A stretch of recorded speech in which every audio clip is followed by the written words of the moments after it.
ಎಲ್ಲರಿಗೂ ನಮಸ್ಕಾರ. ಮನೆಯೇ ಮೊದಲ ಪಾಠಶಾಲೆ, ಜನನಿ ತಾನೇ ಮೊದಲ ಗುರು. ಜನನಿಯಿಂದ ಪಾಠ ಕಲಿತ ಜನರೇ ಧನ್ಯರು ಅನ್ನುವಂತಹ ಮಾತು ಸರ್ವಕಾಲಿಕ ಸತ್ಯವಾಗಿದೆ.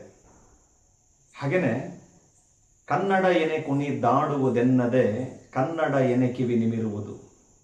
ಮಹಾಕವಿ ಕುವೆಂಪುರವರು ಕೊಟ್ಟಂತಹ ಈ ಪದ್ಯದ ಸಾಲುಗಳನ್ನು ನೆನೆಸಿಕೊಳ್ಳುತ್ತಾ, ನಮ್ಮ ಕನ್ನಡ ಭಾಷೆಗೆ ಸರಿಸುಮಾರು 2,500 ಇತಿಹಾಸ ಇದೆ. ಬಹಳ ಸಂಪದ್ಭರಿತವಾದ ಭಾಷೆ, ಸುಸಂಸ್ಕೃತ ಭಾಷೆ, ಅಂದ ಚಂದದಿಂದ ಕೂಡಿದಂತಹ ಭಾಷೆ ನಮ್ಮದು.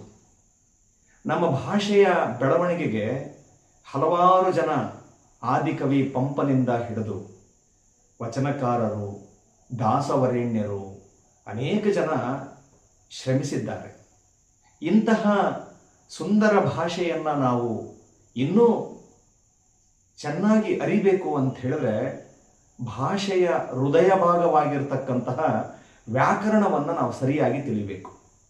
ಹಾಗಾಗಿ ಆ ವ್ಯಾಕರಣ ಬೋಧನೆಯನ್ನು ಮಾಡುವ ಪ್ರಯತ್ನದಲ್ಲಿ ನಾವು ಮೊಟ್ಟ ಮೊದಲಿಗೆ GMV ಕನ್ನಡ ಅನ್ನುವಂತಹ ಯೂಟ್ಯೂಬ್ ಚಾನಲ್ ಒಂದನ್ನು ಪ್ರಾರಂಭ ಮಾಡ್ತಾ ಇದ್ದೀವಿ.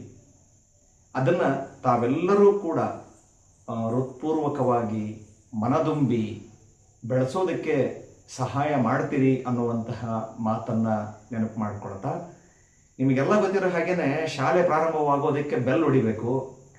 ಯೂಟ್ಯೂಬ್ ಚಾನಲ್ನಲ್ಲಿ ನಮ್ಮ ಪಾಠ ಪ್ರಾರಂಭ ಆಗಿದೆ ಅನ್ನೋದು ತಿಳಿಬೇಕು ಅಂತ ಹೇಳಿದ್ರೆ ನಮ್ಮ ಚಾನಲ್ನಿಗೆ ನೀವೆಲ್ಲರೂ ಕೂಡ ಸಬ್ಸ್ಕ್ರೈಬ್ ಆಗಬೇಕು. ಸಾಧ್ಯವಾದಷ್ಟು ಸ್ನೇಹಿತರಿಗೆ ಶೇರ್ ಮಾಡಿ, ಲೈಕ್ ಮಾಡಿ. ಇಷ್ಟ ಆಗಲಿಲ್ವಾ ಡಿಸ್ಲೈಕ್ ಮಾಡಿ. ಆದರೆ ಕನ್ನಡದ ವಿದ್ಯಾರ್ಥಿಗಳಿಗೆ ಇದು ನಿಜಕ್ಕೂ ಕೂಡ ಒಂದು ಅನುಕೂಲಕರವಾದಂತಹ ಚಾನಲ್ ಆಗಿ ಬೆಳೆಯುತ್ತೆ ಅನ್ನುವಂತಹ ನಿರೀಕ್ಷೆಯಲ್ಲಿ ಪ್ರಾರಂಭ ಮಾಡ್ತಾ ಇದ್ದೀವಿ. ನಿಮ್ಮ ಸಹಕಾರವನ್ನು ಬೇಡ್ತಾ ಇಂದಿನ ಈ ಮಾತುಗಳಿಗೆ ನಾನು ವಿರಾಮ ಕೊಡ್ತೀನಿ. ವಂದನೆಗಳು.